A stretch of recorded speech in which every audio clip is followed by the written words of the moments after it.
Hello everyone. आज हम लोग देखेंगे वर्ल्ड ज्योग्राफी के क्वेश्चन जो अब तक बीएसएससी, बीपीएसएससी और सीएसबीसी में आ चुके हैं। और आज का लेक्चर इस सीरीज का सेट नंबर 1 है। 2 सेट में आपका वर्ल्ड ज्योग्राफी कंप्लीट हो जाएगा। तो आते हैं पहले क्वेश्चन पे। निम्नलिखित में से किसकी हमारे सौर मंडल के एक ग्रह के रूप में गणना नहीं होती है? तो यहाँ पे सही आंसर क्या हो जाएगा? मैं यहाँ पे ऑप्शन नहीं पढ़ूंगा, सीधे आंसर बताते हुए चलूँगा। तो ऑप्शन ए आपका यहाँ पे सही आंसर हो जाएगा, प्लूटो। निम्नलिखित में से किसकी हमारे सौर मंडल के एक ग्रह के रूप में गणना नहीं होती है? तो ऑप्शन ए आपका यहाँ पे सही आंसर हो जाएगा, प्लूटो। और इसे ग्रहों की सूची से बाहर कब किया गया था? 2006 में। 2006 में। नेक्स्ट आते हैं, पृथ्वी का प्राकृतिक उपग्रह कौन है? तो सही आंसर क्या होगा? चंद्रमा। पृथ्वी का प्राकृतिक उपग्रह कौन है? तो ऑप्शन बी आपका यहाँ पे सही आंसर हो जाएगा, चंद्रमा। अच्छा, सबसे ज़्यादा ग्रह किसके पास है? Natural satellite. सबसे ज़्यादा प्राकृतिक उपग्रह कौन से ग्रह के पास है? तो आंसर क्या होगा? सैटर्न के पास, शनि के पास। कितना है? 82। और शनि के बाद जुपिटर के पास कितना है? बृहस्पति के पास। तो बृहस्पति के पास है 79। नेक्स्ट आते हैं, चंद्रमा से पृथ्वी की औसत दूरी क्या है? आपके पास ऑप्शन है, ऑप्शन ए यहाँ पे सही आंसर देखते हुए चलेंगे। तो ऑप्शन बी आपका यहाँ पे सही आंसर हो जाएगा। वो ऑप्शन पढ़ने की आदत है। तो सही आंसर क्या हो जाएगा? ऑप्शन बी आपका यहाँ पे सही आंसर हो जाएगा, 3,84,400 किलोमीटर। चंद्रमा से पृथ्वी की औसत दूरी क्या है? तो ऑप्शन बी आपका यहाँ पे सही आंसर होगा, 3,84,400 किलोमीटर। नेक्स्ट आते हैं,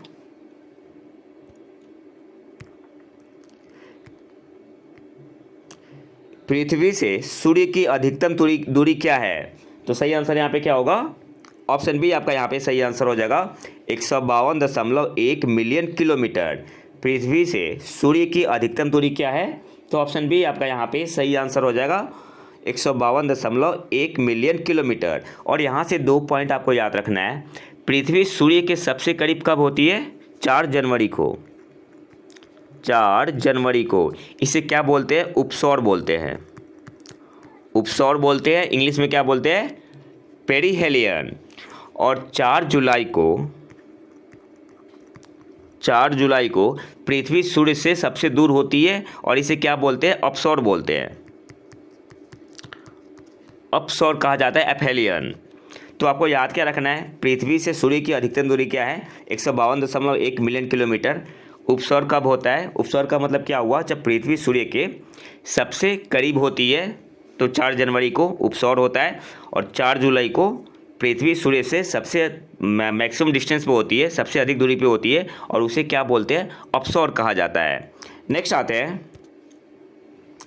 पूर्ण सूर्य ग्रहण कब घटित होता है? सही आंसर क्या होगा? पूर्ण सूर्य ग्रहण कब घटित होता है? तो ऑप्शन बी आपका यहाँ पे सही आंसर हो जाएगा, अमावस्या के दिन। इसमें क्या होता है? सूर्य ग्रहण में सन और अर्थ के बीच मून आ जाता है। आप यहाँ पिक्चर में देख सकते हैं सोलर इक्लिप्स कैसे होता है, सूर्य ग्रहण। ये आपका क्या हुआ? सन और ये अर्थ, इसके बीच में क्या होता है? मून आ जाता है। तो इसे क्या बोलते हैं? सोलर इक्लिप्स, सूर्य ग्रहण बोलते हैं। याद करने का तरीका क्या है? SME। सन और अर्थ के बीच क्या आ जाता है? मून। नेक्स्ट आते हैं, इसमें से कौन सा ग्रह सबसे अधिक घनत्व वाला है? तो सही आंसर क्या होगा? सबसे ज़्यादा डेंसिटी किसकी होती है? अर्थ की होती है। तो ऑप्शन बी आपका यहाँ पे सही आंसर हो जाएगा। नेक्स्ट आते हैं, किसे लाल ग्रह कहा जाता है? तो ऑप्शन बी आपका यहाँ पे सही आंसर हो जाएगा, मंगल ग्रह को। ये तो फिर काफ़ी इजी क्वेश्चन है। लाल ग्रह के नाम से किसे जाना जाता है? मंगल ग्रह को, मार्स को। नेक्स्ट आते हैं, निम्न में से कौन सा ग्रह सौर मंडल के वैक्यूम क्लीनर की भांति कार्य करता है? तो सही आंसर यहाँ पे क्या होगा? ऑप्शन ए आपका यहाँ पे सही आंसर हो जाएगा, बृहस्पति, जुपिटर। निम्न में से कौन सा ग्रह सौर मंडल के वैक्यूम क्लीनर की भांति कार्य करता है? तो ऑप्शन ए आपका यहाँ पे सही आंसर हो जाएगा, जुपिटर या बृहस्पति। टाइटन किस ग्रह का चंद्रमा है? तो सही आंसर क्या होगा? ऑप्शन ए आपका यहाँ पे सही आंसर हो जाएगा, सैटर्न, शनि का। टाइटन शनि का, सैटर्न का चंद्रमा है। और सैटर्न के पास टोटल सैटेलाइट कितने हैं? नेचुरल सैटेलाइट तो 82, और सबसे ज़्यादा सैटर्न के पास ही है। नेक्स्ट आते हैं,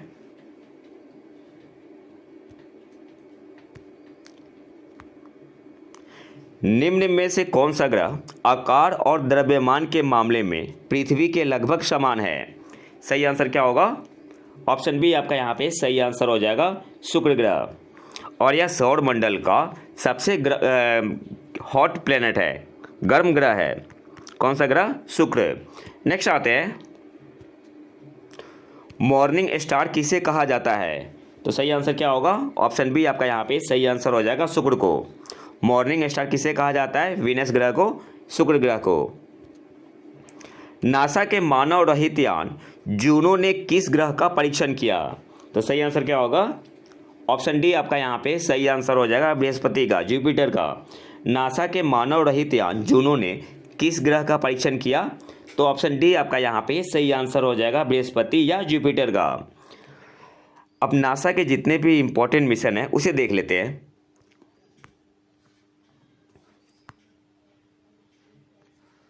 एक है आपका इजी मिशन, इलेक्ट्रोजेट जी मैन इमेजिंग एक्सप्लोरर मिशन। यह पृथ्वी के वातावरण में विद्युत धारा की स्टडी करेगा। इस मिशन का उद्देश्य क्या है? इजी मिशन का इलेक्ट्रोजेट जी मैन इमेजिंग एक्सप्लोरर मिशन, जो कि नासा का है, यह पृथ्वी के वातावरण में इलेक्ट्रिक करंट की स्टडी करेगा और इसे लॉन्च कब किया जाएगा? जून 2024 में। दूसरा हमारा मिशन है नासा का सोलर सी EUV-ST मिशन। यह मिशन नासा का है और क्या करेगा? सूर्य का स्टडी करेगा। नेक्स्ट है हमारा शील्ड मिशन। शील्ड मिशन क्या है? नासा का यह मिशन तारों के बीच स्पेस में उत्पन्न होने वाले हाइड्रोजन परमाणुओं के बारे में अध्ययन करेगा।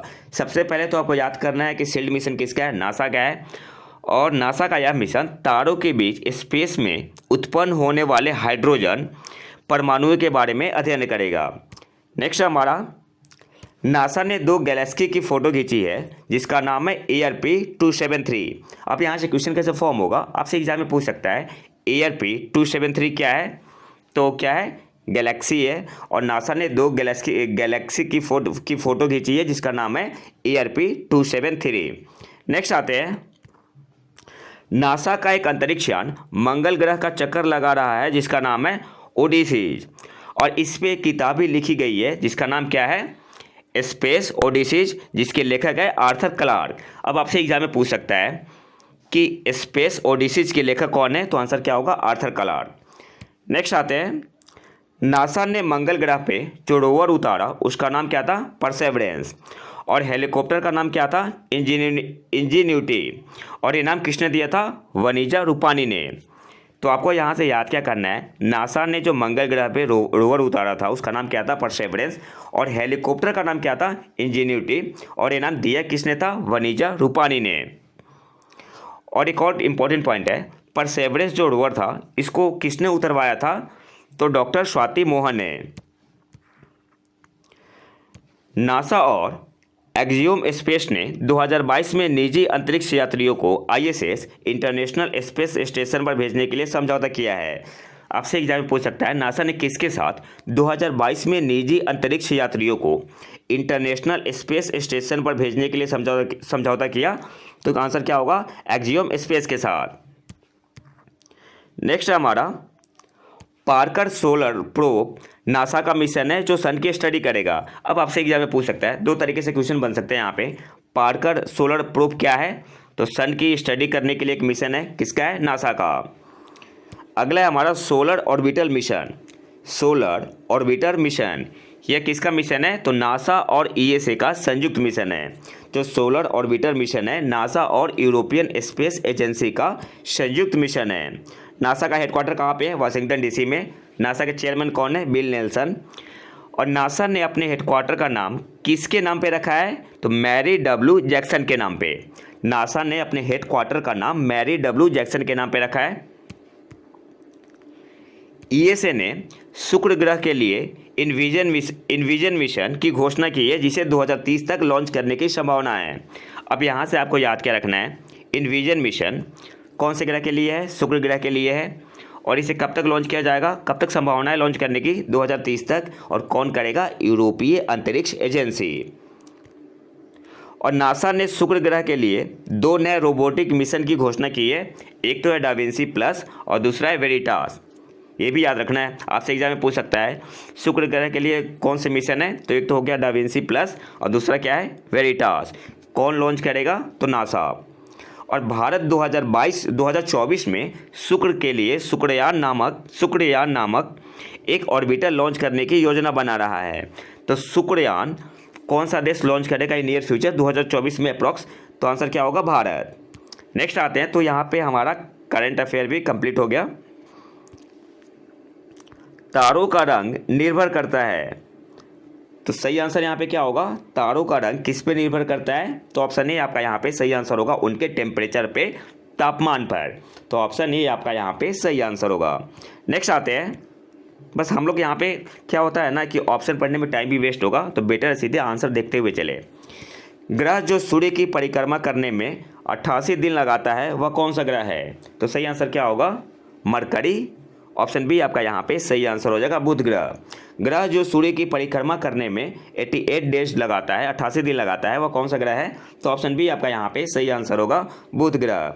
नेक्स्ट आते हैं, लूनार सी अर्थात चंद्र समुद्र को संदर्भित करता है, तो यहाँ पे सही आंसर हो जाएगा ऑप्शन सी, चंद्रमा पर एक घना समतल। लूनार सी क्या है, चंद्रमा पर एक घना समतल। ऑप्शन सी आपका यहाँ पे सही आंसर होगा।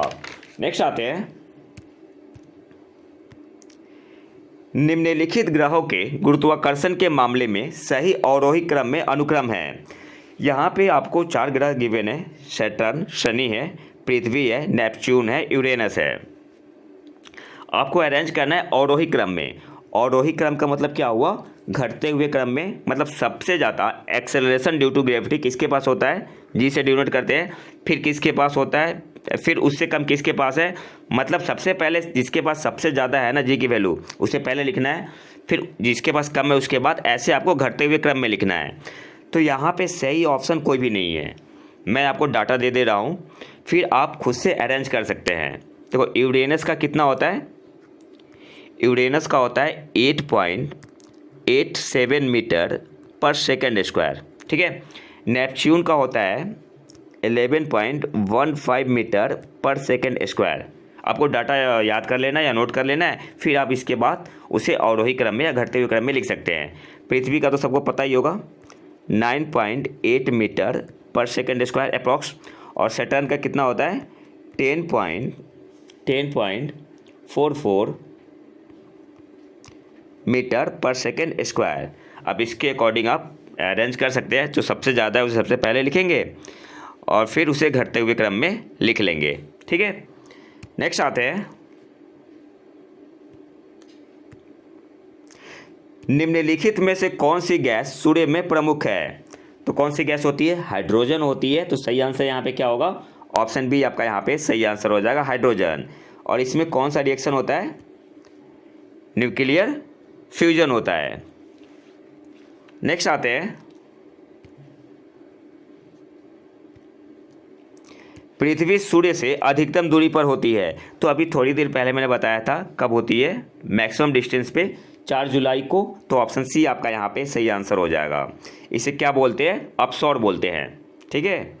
4 जुलाई को अधिकतम दूरी पे होती है, जिसे क्या बोलते हैं, अपसौर। नेक्स्ट आते हैं,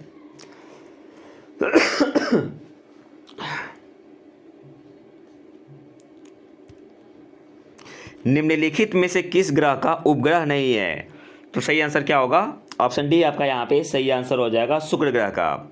शुक्र और किसका नहीं होता है, मरकरी का। बुध ग्रह का कोई भी नेचुरल सैटेलाइट नहीं है। नेक्स्ट आते हैं, निम्नलिखित में से कौन सा खनिज भूपर्पटी पर सबसे अधिक पाया जाता है, तो सही आंसर यहाँ पे क्या होगा, 2 ऑप्शन मिसिंग है। ऑप्शन सी है लोहा और ऑप्शन डी है आपका तांबा, कॉपर। तो यहाँ पे सही आंसर क्या होगा, ऑप्शन बी आपका यहाँ पे सही आंसर हो जाएगा, फेल्डस्पार्स। निम्नलिखित में से कौन सा खनिज भूपर्पटी पर सबसे अधिक पाया जाता है, तो सही आंसर क्या होगा, फेल्डस्पार्स। ऑप्शन बी आपका यहाँ पे सही आंसर होगा। नेक्स्ट आते हैं, दक्षिण गोलार्ध में उत्तर अयनांत किस दिन होता है, तो सही आंसर यहाँ पे क्या होगा, ऑप्शन ए आपका यहाँ पे सही आंसर हो जाएगा। 22 दिसंबर को दक्षिण गोलार्ध में नॉर्थ सोल्स्टाइस कब होता है, इंग्लिश में इसे बोलते हैं सोल्स्टाइस। तो कब होता है? 22 दिसंबर को। दक्षिण गोलार्ध में उत्तर अयनांत किस दिन होता है? तो ऑप्शन ए आपका यहाँ पे सही आंसर हो जाएगा 22 दिसंबर को। नेक्स्ट आते हैं, भूमध्य रेखा निम्नलिखित में से किस देश से होकर नहीं गुजरती है? तो सही आंसर क्या होगा? ऑप्शन बी आपका यहाँ पे सही आंसर हो जाएगा मैक्सिको से। भूमध्य रेखा किस देश से होकर नहीं गुजरती है? तो ऑप्शन बी आपका यहाँ पे सही आंसर होगा मैक्सिको से। भूमध्य रेखा 13 देशों से होकर गुजरती है। तो एक तो आपका आ गया इक्वाडोर हो गया, कोलंबिया हो गया, ब्राज़ील हो गया, फिर गैबन हो गया, कांगो गणराज्य हो गया, कांगो लोकतांत्रिक गणराज्य हो गया, युगांडा हो गया, केन्या हो गया, सोमालिया हो गया और साओ टोम हो गया। और एशिया महादेश के देश, जो एशिया महाद्वीप के देश है, वो आपका हो गया मालदीव, इंडोनेशिया, किरिबाती। मैक्सिको जो है ना, ये क्या है? कर्क रेखा पर स्थित है। मैक्सिको कर्क रेखा पर स्थित है। तो ऑप्शन बी आपका यहाँ पे सही आंसर होगा। नेक्स्ट आते हैं, उत्तरी गोलार्ध में सबसे लंबी रात्रि कब होती है? तो सही आंसर क्या होगा? ऑप्शन बी आपका यहाँ पे सही आंसर हो जाएगा 22 दिसंबर को। उत्तरी गोलार्ध में सबसे लंबी रात्रि कब होती है? तो 22 दिसंबर को। नेक्स्ट आते हैं, तीन ओर से जल से घिरे भूभाग को क्या कहा जाता है? तो ऑप्शन सी आपका यहाँ पे सही आंसर हो जाएगा प्रायद्वीप कहा जाता है। तीन ओर से जल से घिरे भूभाग को क्या कहा जाता है? तो प्रायद्वीप कहा जाता है। आग्नेय चट्टान का उदाहरण है, तो ऑप्शन डी आपका यहाँ पे सही आंसर हो जाएगा बेसाल्ट। आग्नेय चट्टान का उदाहरण कौन सा है? तो बेसाल्ट। और बेसाल्ट के अलावा कौन सा होता है आपका? ग्रेनाइट हो गया, ग्रेनाइट हो गया, और आपका हो गया ग्रेबो। ये सब क्या है? और बेसाल्ट आग्नेय चट्टान के उदाहरण है। शब्द इंसोलेशन का अर्थ है, तो ऑप्शन बी आपका यहाँ पे सही आंसर होगा आने वाली सौर विकिरण। इंसोलेशन शब्द का अर्थ क्या है? आने वाली सौर विकिरण। नेक्स्ट आते हैं, समुद्र में वृहद ज्वार कब उठता है? तो सही आंसर क्या होगा? ऑप्शन सी आपका यहाँ पे सही आंसर हो जाएगा पूर्णिमा तथा अमावस्या के दिन। समुद्र में वृहद ज्वार कब उठता है? तो ऑप्शन सी आपका यहाँ पे सही आंसर होगा पूर्णिमा तथा अमावस्या के दिन। नेक्स्ट आते हैं, भू स्थिर उपग्रह किस दिशा में घूमता है? तो जिस दिशा में क्या होगा? अर्थ रोटेट होगा, उसी दिशा में भू स्थिर उपग्रह घूमेगा। तो ऑप्शन ये आपका यहाँ पे सही आंसर हो जाएगा पश्चिम से पूरब, वेस्ट टू ईस्ट। नेक्स्ट आते हैं, अपनी धुरी पर पृथ्वी के घूर्णन की दिशा है, तो अभी मैंने बताया था कहाँ? West to east. तो ऑप्शन बी आपका यहाँ पे सही आंसर हो जाएगा पश्चिम से पूरब। नेक्स्ट आते हैं, किस कारण से दिन और रात होते हैं? तो सही आंसर क्या होगा? ऑप्शन ए आपका यहाँ पे सही आंसर हो जाएगा पृथ्वी का घूर्णन। देखो पृथ्वी में दो तरीके का मोशन होता है ना, एक होता है रोटेशन और एक होता है रिवोल्यूशन, ठीक है। तो यहाँ पे ऑप्शन ए आपका यहाँ पे सही आंसर हो जाएगा पृथ्वी का घूर्णन। नेक्स्ट आते हैं, कर्क रेखा किस राज्य के मध्य से नहीं गुजरती है? तो सही आंसर यहाँ पे क्या होगा? कर्क रेखा 8 स्टेट से गुजरती है। आपका हो गया गुजरात हो गया, राजस्थान हो गया, इसके बाद आपका हो गया मध्य प्रदेश, इसके बाद हो गया छत्तीसगढ़, फिर हो गया झारखंड, फिर आपका हो गया वेस्ट बंगाल, फिर आपका हो गया त्रिपुरा और मिजोरम। अब देखो यहाँ पे त्रिपुरा से गुजरती है, छत्तीसगढ़ से भी गुजरती है, झारखंड से भी गुजरती है। तो ऑप्शन ए आपका यहाँ पे सही आंसर होगा बिहार से नहीं गुजरती है। नेक्स्ट आते हैं, पृथ्वी की कुल सतह क्षेत्र का लगभग कितने प्रतिशत भाग जलमंडल में शामिल है? तो ये तो खैर काफ़ी इजी क्वेश्चन है। ऑप्शन ए आपका यहाँ पे सही आंसर हो जाएगा कितना? 70%। नेक्स्ट आते हैं, दुनिया का सबसे बड़ा द्वीप है, तो सही आंसर यहाँ पे क्या होगा? ऑप्शन सी आपका यहाँ पे सही आंसर हो जाएगा ग्रीनलैंड। दुनिया का सबसे बड़ा द्वीप कौन सा है? तो ग्रीनलैंड क्षेत्रफल की दृष्टि से। ऑप्शन सी आपका यहाँ पे सही आंसर हो जाएगा। नेक्स्ट आते हैं, अच्छा ग्रीनलैंड पे कौन सी कंट्री का अधिकार है? डेनमार्क का। भारतीय मानक समय ग्रीनविच मध्य समय से कितना आगे है? तो आंसर क्या होगा? 5.5 घंटा। ऑप्शन ए आपका यहाँ पे सही आंसर हो जाएगा। और भारत के कितने स्टेट से जो भारतीय मानक समय है, इंडियन स्टैंडर्ड टाइम, गुजरी है? तो 5 राज्यों से कौन कौन से है? तो एक तो आपका हो गया यूपी, उत्तर प्रदेश, मध्य प्रदेश, छत्तीसगढ़, उड़ीसा और मध्य प्रदेश। ठीक है, 5 स्टेट से गुजरती है इंडियन स्टैंडर्ड टाइम या भारतीय मानक समय। कौन से स्टेट है? यूपी, मध्य प्रदेश, छत्तीसगढ़, उड़ीसा और एक आंध्र प्रदेश। सॉरी मध्य प्रदेश को दोबारा लिख दिया मैंने। यहाँ पे होगा आपका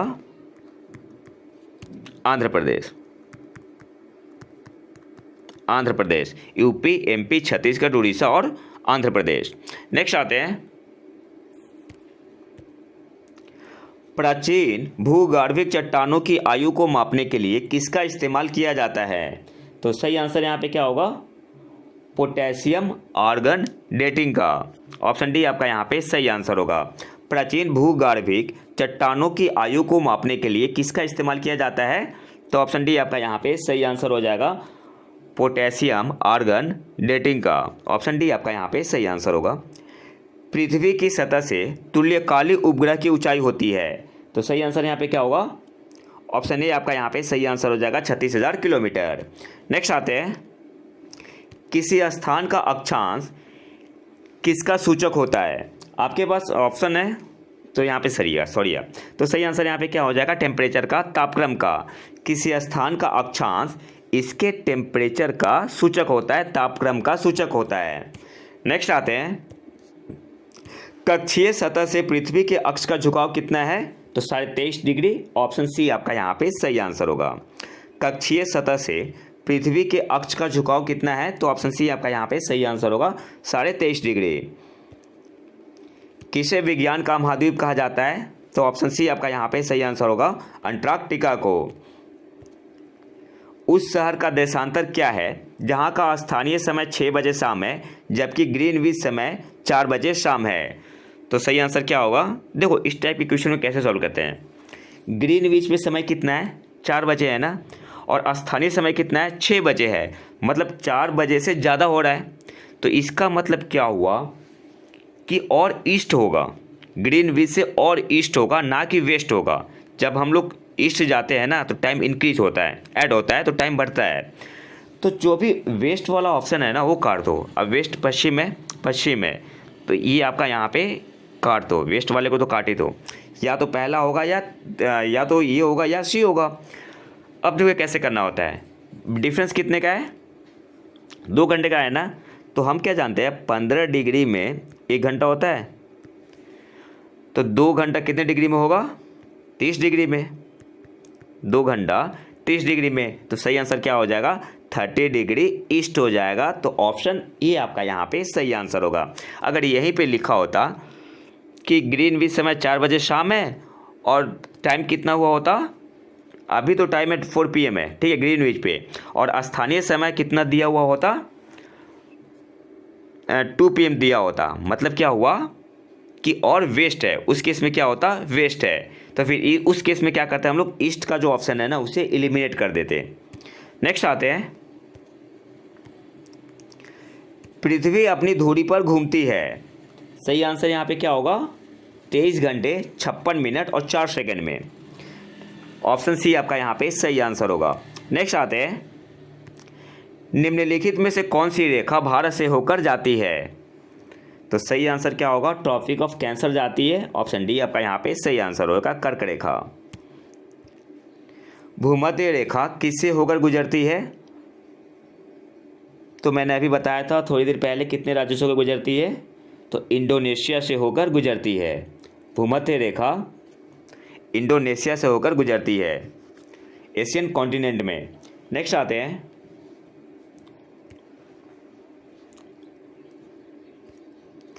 पृथ्वी की सतह पर खींचा गया सबसे बड़ा वृत्त जो कि गुजरेगा। तो सही आंसर क्या होगा? भूमध्य रेखा से। ऑप्शन ए आपका यहाँ पे सही आंसर होगा। पृथ्वी की सतह पर खींचा गया सबसे बड़ा वृत्त जो गुजरेगा, तो ऑप्शन ए आपका यहाँ पे सही आंसर होगा, भूमध्य रेखा से। एक्चुअली होता क्या है ना कि मैं एक छोटे से मोबाइल पे पढ़ाता हूँ, तो मैं डायग्राम को बना के एक्सप्लेन उतने अच्छे से नहीं कर पाता। जब एक टैब ले लूँगा ना, इसके बाद मैं पिक्चर लेके बताया करूँगा। नेक्स्ट आते हैं,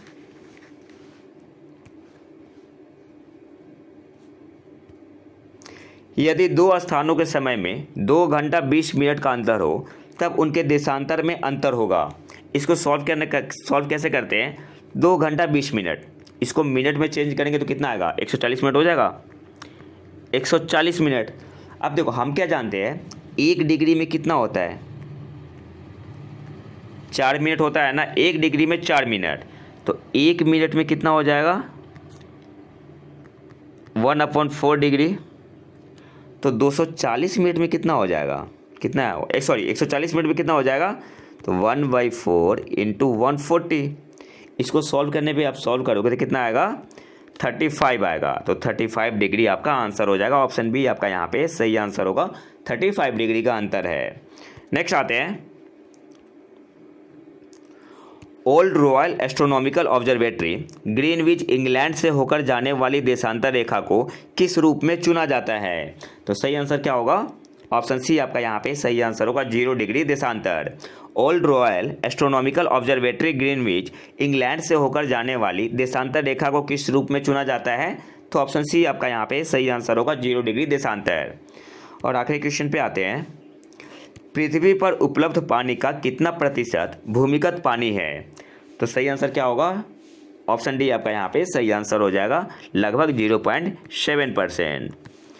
तो ये तो था हमारा आज का लेक्चर। अगर वीडियो पसंद है तो लाइक करें और चैनल को सब्सक्राइब जरूर कर लें। मिलते हैं नए वीडियो में नए टॉपिक के साथ, तब तक के लिए नमस्कार, जय हिंद।